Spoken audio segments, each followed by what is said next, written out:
What's happening these days? Civilians running for cover. And as those attacks on civilians continue in Ukraine, President Biden sent a strong warning to Russian President Vladimir Putin in an interview last night with CNN.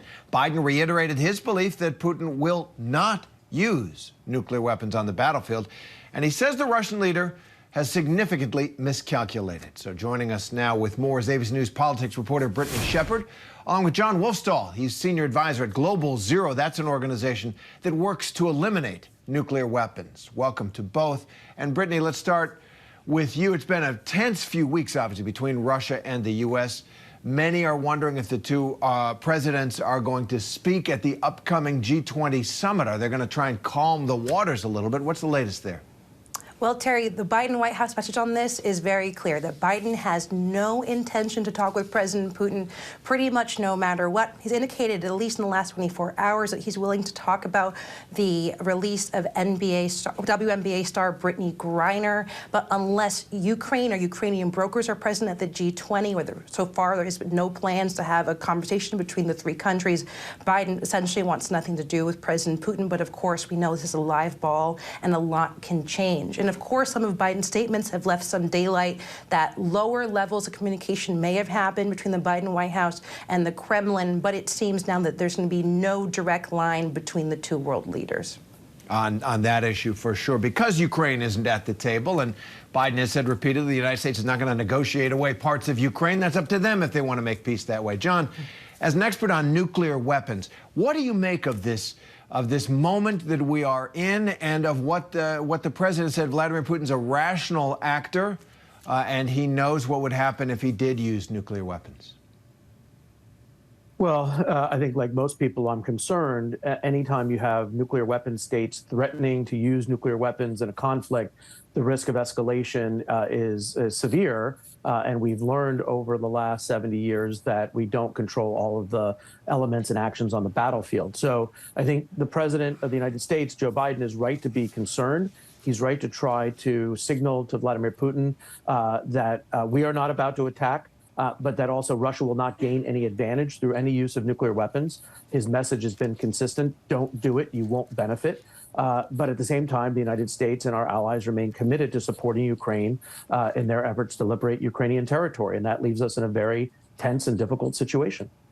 And Jon, President Biden compared what's happening, this standoff with Russia in Ukraine, backing down, trying to back down Putin from his nuclear threats, to the Cuban Missile Crisis. Does that make sense to you? Well, it does, and it's ironic that we are, in fact, celebrating or marking the 60th anniversary of the Cuban Missile Crisis. History books teach us that this was a success in diplomacy, but in fact, it was just one of many examples where we rolled the nuclear dice and got lucky that we found a break. People were willing to de-escalate in spite of what we thought we knew was happening on the battlefield. And I think the same is true now. President Joe Biden has given Vladimir Putin a number of opportunities to de-escalate this war. They've made it clear that this is not a U.S.-Russian war. This is a Russian-Ukrainian conflict.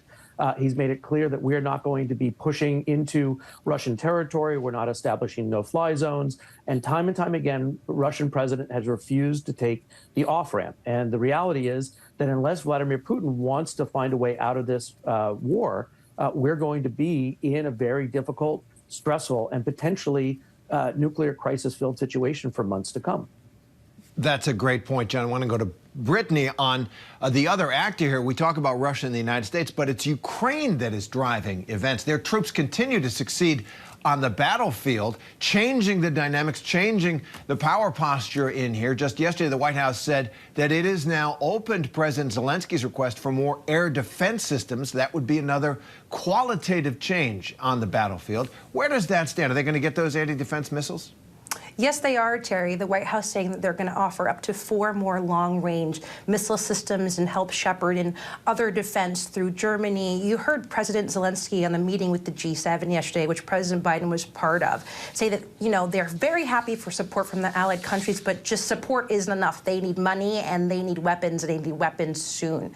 And on that call, President Biden said that he's there to stick with Volodymyr Zelensky, quote, as long as it takes.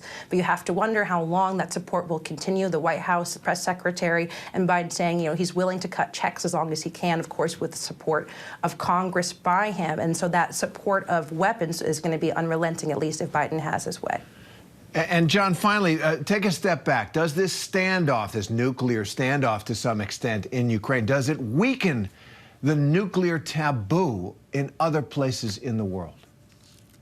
So there's no doubt that Russia has already used its nuclear arsenal to its advantage. The fact that the U.S. hasn't intervened directly in the war is because Russia is a nuclear weapons state. It's able to deter us from doing things we might otherwise do. In that sense, it's already increased the value some countries see in nuclear weapons. But in the end, whether or not nuclear weapons, the taboo or the desirability of these weapons will really depend on the outcome of the war. If Russia loses the war in spite of its nuclear threats, I think that shows that nuclear weapons are less useful. They can't protect you from a failed invasion.